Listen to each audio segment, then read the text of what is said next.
నమస్తే. ముందుగా వనితా టీవీ ప్రేక్షకులందరికీ మహిళా దినోత్సవ శుభాకాంక్షలు.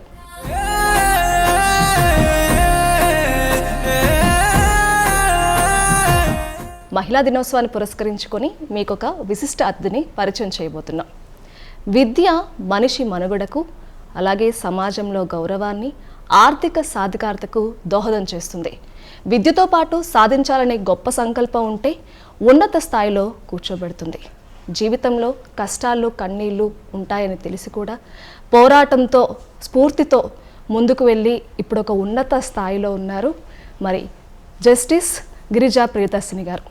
తన గొప్ప సంకల్పంతో నలుగురికి సమాజంలో మేలు చేయాలి, న్యాయ అన్యాయాలు బేరీజు వేస్తూ ఒక న్యాయమూర్తి స్థానంలో ఉన్నారు. మరి వారితో మాట్లాడదాం, మరిన్ని విషయాలు అడిగి తెలుసుకుందాం. నమస్తే మేడం.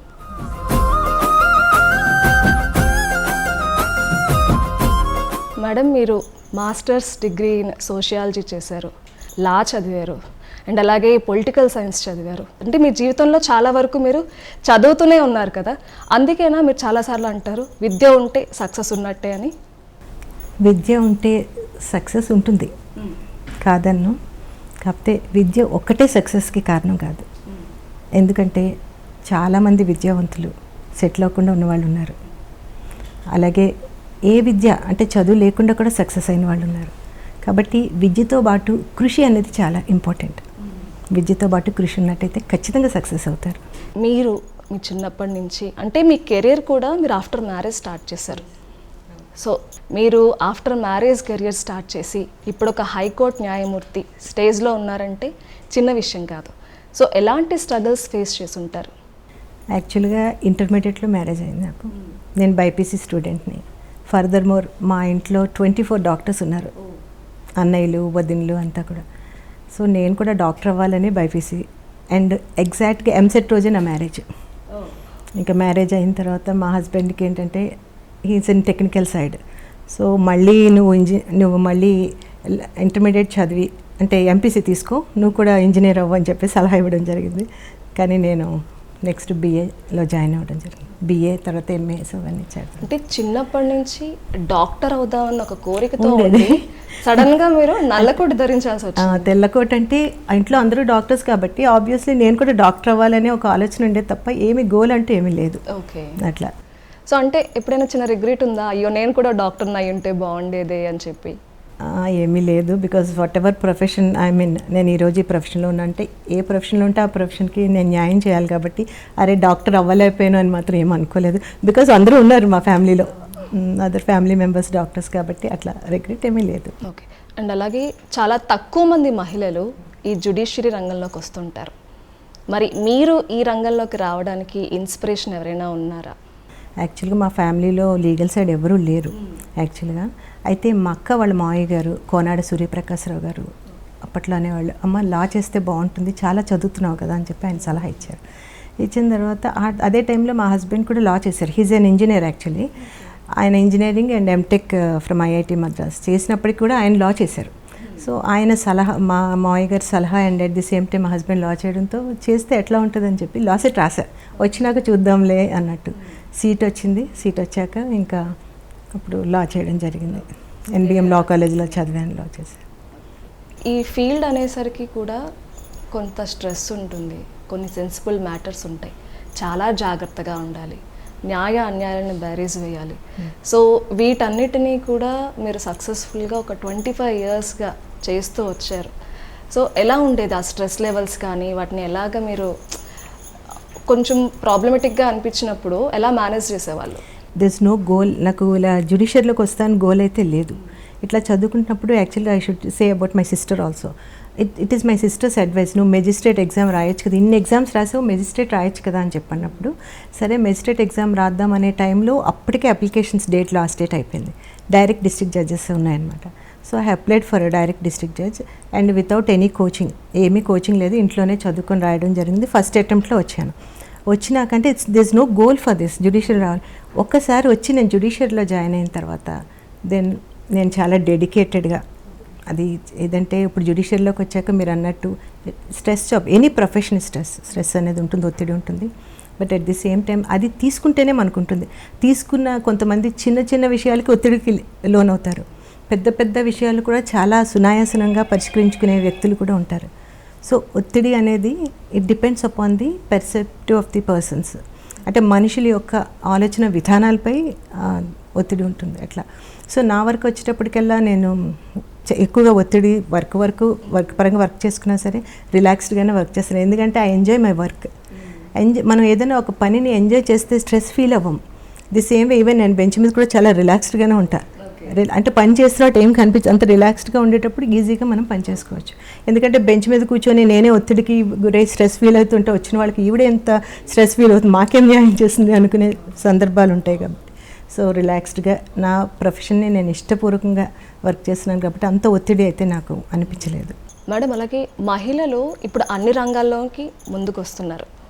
ఈ రంగంలో కూడా ఇప్పుడిప్పుడు కొంచెం పెరుగుతున్నారని చెప్పచ్చు.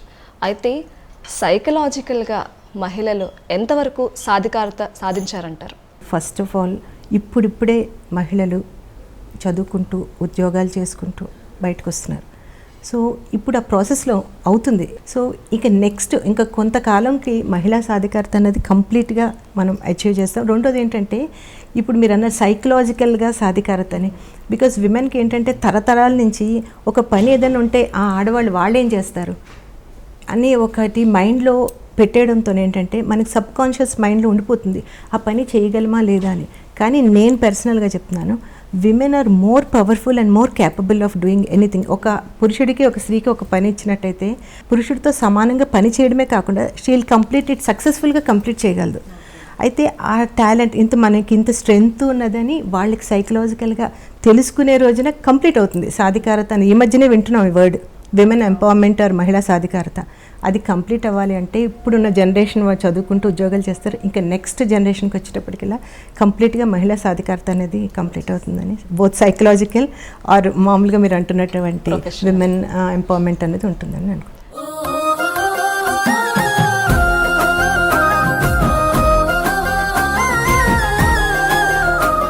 మేడం, న్యాయమూర్తిగా ఫస్ట్ టైం మీరు జడ్జిమెంట్ ఇచ్చినప్పుడు మీ ఫీలింగ్ ఎలా ఉంది? యాక్చువల్గా నేను ప్రాక్టీస్ చేసింది సివిల్ సైడ్. నేను జడ్జిగా జాయిన్ అవగానే నాకు అన్ని క్రిమినల్ కేసెస్ నా కోర్టులో ఉండేవి. ఆ క్రిమినల్ రికార్డ్ ఓపెన్ చేయగానే అన్ని హత్య కేసులు అవి బ్లడ్తో ఉన్న మనుషులు ఉండేటప్పుడు చాలా భయం వేసేది చూడంగానే.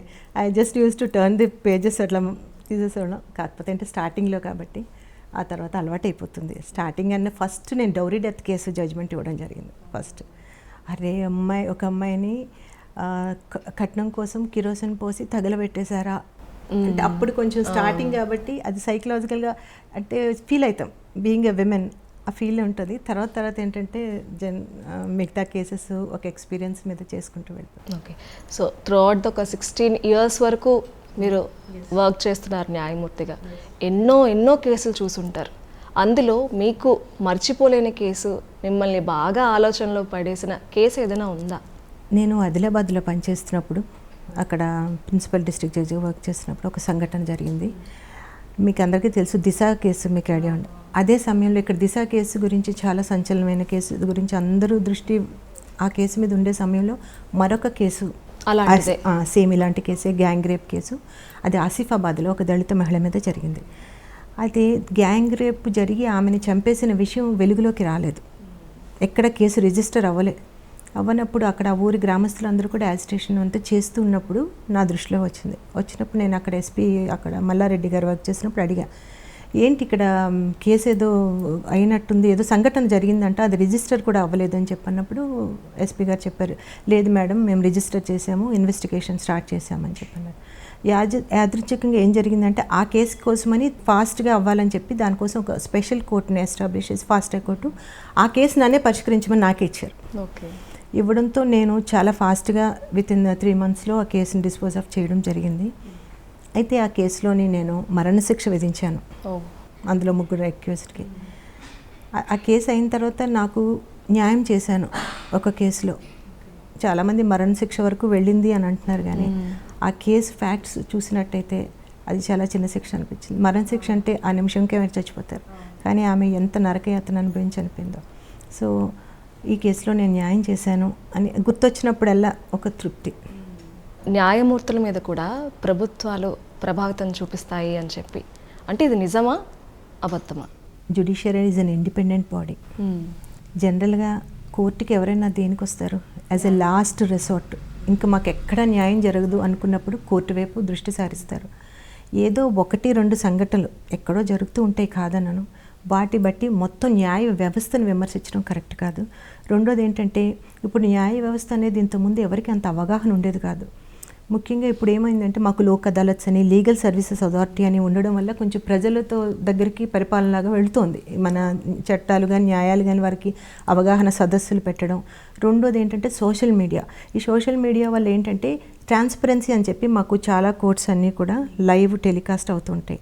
వాటి మీద సరైన అవగాహన లేనప్పుడు వీళ్ళు చూస్తారు, ఏదో ఒక విమర్శ తెలుసో తెలియక చేసే విమర్శల్ని అవి ఎలా వస్తూ ఉంటాయంటే మొత్తం న్యాయ వ్యవస్థనే ప్రభావితం చేసేలాగా, అంటే మొత్తం న్యాయ వ్యవస్థ ఇలా ఉంది, ప్రభుత్వాలన్నీ కూడా న్యాయ వ్యవస్థని ప్రభావితం చేస్తున్నాయనే ఒక అపోహ మాత్రమే.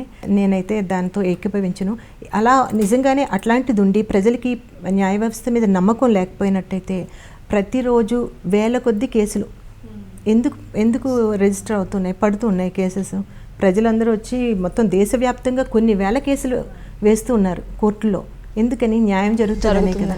కాబట్టి నేను అది 100% కరెక్ట్ అని అన్నాను. ప్రస్తుతం ఉన్న సమాజంలో ఒకప్పుడుని చూసుకుంటే ఇప్పటి వరకు కూడా ఎన్నో అవమానీయ ఘటనలు మనం చూస్తూ ఉన్నాం మహిళల మీద జరిగినవి. వాటన్నిటికీ న్యాయం కోసం వచ్చే వాళ్ళ సంఖ్య తక్కువ ఉంది. ఎందుకంటే కొన్ని భయాలు, అవగాహన లేకపోవడం అని చెప్పచ్చు. సో భయాలను వెనక్కి పెట్టి వాళ్ళు న్యాయం కోసం ముందుకు రావాలంటే ఏం చేయాలి? ఫస్ట్ ఆఫ్ ఆల్ అమ్మ, చదువుకుంటేనే వాటి గురించి అవగాహన ఉంటుంది. ఇప్పుడు పేపర్ కూడా చదవలేని వ్యక్తికి ఏం జరుగుతుంది, ప్రపంచంలో ఏం జరుగుతుందో తెలియదు. మహిళ ఉందంటే ఏదో తను కొన్ని చట్టాలపై అవగాహన చాలా ముఖ్యం. మహిళల కోసం ఇప్పుడు చాలా చట్టాలు ఉన్నాయి, చట్టాలపై చట్టాలు కొత్త వస్తున్నాయి. కానీ ఎంతమంది మహిళలకు వాటి మీద అవగాహన ఉంది? అది మొదటిది. అవగాహన ఉన్నా సరే ఎలా వెళ్ళాలి, అన్యాయం జరిగింది కోర్టుకి ఎలా అప్రోచ్ అవ్వాలి. ఒక న్యాయవాదిని పెట్టుకోవాలంటే చాలా డబ్బులు న్యాయవాదికి ఇవ్వాల్సి ఉంది, ఫీజు కింద ఇవ్వాల్సి వస్తుందేమో. కోర్టుకు వెళ్తే చాలా సమయం పడుతుంది. ఇట్లాంటి అపోహలతో కోర్టుకి రారు ఫస్ట్ థింగ్. అయితే మాకు న్యాయ సేవాధికార సంస్థ అని ఒకటి ఉంది, చాలామంది తెలియదు. ప్రతి కోర్టులో ఉంటుంది, ప్రతి జిల్లాలోనూ ఉంటుంది న్యాయ సేవాధికార సంస్థ. అలాగే మండల్ లీగల్, చిన్న గ్రామాల్లో అయితే మండల్ లీగల్ సర్వీసెస్ ఉంటాయి అన్నమాట. అక్కడికి వెళ్ళినట్టయితే అక్కడ వాళ్ళు ఉచితంగా వాళ్ళే న్యాయవాదిని నియమిస్తారు. వాళ్ళు డబ్బులు కట్టుకోవాల్సిన అవసరం లేదు, న్యాయవాదికి ఫీజు ఇవ్వాల్సిన అవసరం లేదు. నియమిస్తుంది. ఎవరైనా సరే, ఎలాంటి వారైనా కోర్టుకి అప్రోచ్ అయ్యి మేము పేదవాళ్ళమి, మేము ఒక న్యాయవాదిని పెట్టుకునే స్తోమత మాకు లేదంటే కోర్టే నియమిస్తుంది. వారికి నియమిస్తే ఆ న్యాయవాది కోర్టు తరపు ఆమె తరపున ఆమె కానీ ఆయన తరపున కానీ కేసెస్ చేసే అవకాశం ఉంటుంది. అవగాహన లేక ఇంకోటి ఏంటంటే, ఎప్పుడైనా సరే పరిష్కరింపబడినటువంటి కేసెస్ ఉంటాయి, కాంపౌండబుల్ అఫెన్సెస్ అని ఉంటాయి ఈవెన్ క్రిమినల్ కేసెస్లో. అవి ఏంటంటే రాజీ పడి ఆ కేసెస్ని పరిష్కరించుకుంటే ఒక్క రోజులోనే అయిపోతాయి. అవార్డు పాస్ చేస్తే వాటికి ఈవెన్ పైన కోర్టుకి పై కోర్టుకి అప్పీల్కి వెళ్ళాల్సిన అవసరం కూడా లేదు. అది అవగాహన లేక ఇయర్స్ టుగెదర్ మేము కోర్టులో కేసు వేస్తే వెయిట్ చేయాల్సి వస్తుంది తీర్పు కోసం అనే ఒక అపోహతో కూడా కోర్టుకు వెళ్లకుండా ఉండిపోతారు. అవగాహన లేక ఇవన్నీ కూడా.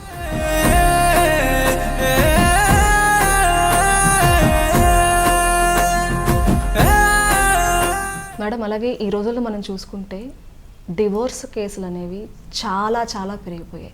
మీరు చూసినా కూడా కొన్ని వందల కేసులు మీరు చూసుంటారు. అయితే ప్రేమించి పెళ్లి చేసుకున్న జంటలు కూడా విడిపోతున్నాయి. దీనికి మేజర్ కారణం అంటే మీరేం చెప్తారు? మెయిన్ ప్రాబ్లం ఏంటంటే అడ్జస్ట్ అవ్వట్లేదు. ఎలా ఉంటుందంటే, అబ్బాయి ఉంటాడు ఉదాహరణకి, అబ్బాయి తల్లిని చూసి పెరిగే వాతావరణం ఎట్లా ఉంటుందని తల్లిని చూస్తాడు, అత్తని మేనత్తని చూస్తాడు, అక్కని చూస్తాడు. వాళ్ళందరూ అప్పట్లో గృహిణీలు, ఇంట్లోనే ఉంటారు, వంట చేస్తూ పిల్లల్ని చూసుకుంటూ ఉన్న తరం అది. అట్లా చూసి నా భార్య అట్లానే ఉండాలనే భావనతో ఉంటాడు. ఇప్పుడున్న అమ్మాయిలు బయటకు వెళ్తున్నారు, చదువుకుంటున్నారు, ఉద్యోగాలు చేస్తున్నారు. ఆ అమ్మాయి అంత ఉద్యోగం చేసి ఇంటికి వచ్చి అమ్మలాగే ఇంట్లో కూడా అన్నీ చేయాలి అంటే అది కష్టం. అలాంటప్పుడు ఏంటంటే కోఆపరేషన్ ఉండాలి, ఇద్దరూ కలిసిమెలిసి వర్క్ చేసుకోవడం. కానీ ఇప్పుడు పిల్లల పెంపకం నువ్వు ఆడదానివి, నువ్వే వంట చేయి, నువ్వే పిల్లల్ని చూసుకో అనకుండా అబ్బాయి కూడా తనకి పిల్లల బాధ్యత తీసుకోవడమో లేకపోతే వంట చేయడం ఏం తప్పేం కాదు. ఈవెన్ మా హస్బెండ్ కానీ పిల్లలు they know how to cook. అంటే అట్లా చెప్తున్నాను, అబ్బాయిలు వంట గదిలోకి వెళ్ళకూడదనే తరం అయిపోయింది. ఇంకా పూర్వం అట్లా ఉండేది. ఇప్పుడు తరంలో అలాంటి ఆలోచన విధానంలో మార్పు రావాలి. తల్లిదండ్రులు కూడా అబ్బాయిని అమ్మాయిని సమానంగా పెంచినట్టయితే ఈ సమస్య సగం తీరుతుందని భావిస్తున్నాను. ఇంకోటి ఏంటంటే అడ్జస్ట్ అవ్వడం, ఈగో అన్నది ఉండకూడదు. నేను ఈ అమ్మాయిలు కూడా ఏంటంటే నేను ఉద్యోగం చేస్తున్నాను, భార్య జనరల్గా నేను చదువుకున్న, నేను ఉద్యోగం చేస్తున్నాను, నీతో సమానం అనే గొడవ పడకుండా ఆమె కూడా చక్కగా హస్బెండ్తో కూర్చొని మాట్లాడుకుని సరిదిద్దుకోవాల్సిన చిన్న చిన్న అసలు మా కోర్సులో డివోర్స్కి వచ్చే కేసెస్ అసలు రీజన్ ఉండదు ఇప్పుడున్న కేసెస్లో. అసలు ఒక రీజనబుల్ కాదు ఉండదు, చాలా చిన్న సమస్య, నవ్వొస్తుంది కూడా. ఏంటి వీటి కోసం మీరు విడాకుల కోసం వచ్చారా అని అనిపిస్తుంది. అంటే తొందరపాటు నిర్ణయాలు అవన్నీ కూడా కూర్చొని సర్దుకున్నట్టయితే అవన్నీ కూడా పరిష్కరింపబడితే కోర్టు వరకు రావాల్సిన అవసరం లేదు. మీ పర్సనల్ లైఫ్ చూసుకున్నట్లయితే మీరు ఎక్కడ పుట్టారు, ఎక్కడ పెరిగారు? మరి మాది వైజాగ్ అండి. వైజాగ్లోనే యాక్చువల్ నాన్నగారు సిటీఓగా వర్క్ చేశారు, కమర్షియల్ ట్యాక్స్ ఆఫీసర్గా. ఆయనకి ట్రాన్స్ఫర్స్ అవుతున్నప్పుడు కాకినాడలో పుట్టానని చెప్తారు. But we have settled at Vizag చాలా ఏళ్ళ నుంచి. నాన్నగారు ఉద్యోగరీత్యా ఇక్కడే ఎక్కువగా తెలంగాణలో వర్క్ చేయడం జరిగింది. కరీంనగర్, ఖమ్మము, హైదరాబాద్ ఇట్లా వర్క్ చేయడం జరిగింది. తర్వాత మా హస్బెండ్ వాళ్ళది Amalapuram. They also have settled at Visakhapatnam. అది నా మ్యారేజ్ కూడా వైజాగ్లోనే జరిగింది. అండ్ మా బంధువులు అందరూ కూడా వైజాగ్లోనే. సో మీ బ్యాక్ బోన్ అంటే మీ హస్బెండ్ అని చెప్తారు. అంతే కదా, పెళ్ళయ్యే వరకు మాత్రమే మా పేరెంట్స్ చదివించారు. ఆ తర్వాత ఇప్పటి వరకు కూడా he's the man behind me. Okay. పిల్లలు ఏం చేస్తుంటారు? 2 బాబులండి, నిఖిల్, అఖిల్. ఇద్దరు కూడా మా హస్బెండ్ సైడ్, వాళ్ళు టెక్నికల్ ఇంజనీరింగ్ వైపు వెళ్ళిపోయారు. ఓకే. నేను మీ ర్యాక్ చూసాను, ఫుల్ ఆఫ్ బుక్స్.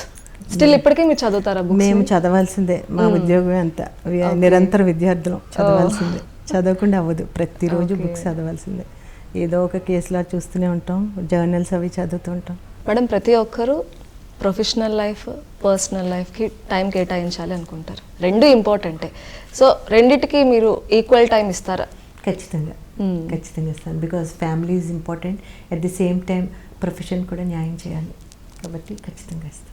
మహిళా దినోత్సవం, ఇలాంటి మహిళా దినోత్సవాలు మనం ఇంకా ఎన్నో జరుపుకోవాలి, ఇంకా ఫుల్ ఫ్లెడ్జ్డ్గా మనం రావాలి అని ఇందాక కూడా మనం మాట్లాడుకున్నాం. మరొక్కసారి మీరు ఏం చెప్తారు ఉమెన్ ఎంపవర్మెంట్ గురించి? అసలు మహిళా దినోత్సవం అని ఒక్కరోజు మహిళలకు ఇవ్వడం అన్నది కూడా కరెక్ట్ కాదమ్మా. మహిళా దినోత్సవం రావడానికి కూడా కారణం అనేక మంది మహిళలు పోరాటం. మీకు తెలిసే ఉంటుంది, బ్రెడ్ కోసం పోరాడారు, వాళ్ళ ఓటు హక్కు కోసం పోరాడారు, రకరకాల పోరాటం. ఒక స్టేజ్ ఏర్పాటు చేసుకున్నారు. మనందరం కలిసి ఒక వేదిక మీద మన సమస్యలు చర్చించుకుందాము అని చెప్పి అందరు మహిళలు కలిసి ఒక ప్లాట్ఫామ్ మీద కలిసి చర్చించుకునే దానికోసమని మహిళా దినోత్సవం ఒక రోజు స్టార్ట్ అయింది. And it has been continued అప్పటి నుంచి. నా ఉద్దేశం ఏంటంటే మహిళా దినోత్సవాన్ని ఒక రోజు ఏదో పెట్టేసుకొని ఆ రోజు ఒక మీటింగ్ పెట్టి లేదా మహిళలు తీసుకొచ్చి వాళ్ళని సన్మానించేది కాకుండా మహిళలు అభ్యుదయానికి, అభివృద్ధికి కూడా అందరూ తోడ్పడాలి అంటే వాళ్ళు ఏదో ఇస్తారు వీళ్ళు ఏదో ఇస్తారని కాకుండా మహిళలు అందరూ కూడా చక్కగా చదువుకోవాలి. అవకాశం వచ్చిన ప్రతి అవకాశాన్ని వినియోగించుకొని వారు ఎదుగుదలకి వారు పాటుపడితే దెన్ మహిళా దినోత్సవం అనే దానికి ఒక అర్థం ఏర్పడుతుందని నేను భావిస్తున్నాను. ఏదో ఒకరోజే మహిళా దినోత్సవం కాకుండా ప్రతిరోజు మహిళా దినోత్సవం అవుతుంది మనకి. అది. అండ్ ఆల్సో వనితా ప్రేక్షకులందరికీ కూడా అంతర్జాతీయ మహిళా దినోత్సవ శుభాకాంక్షలు తెలియజేస్తాను.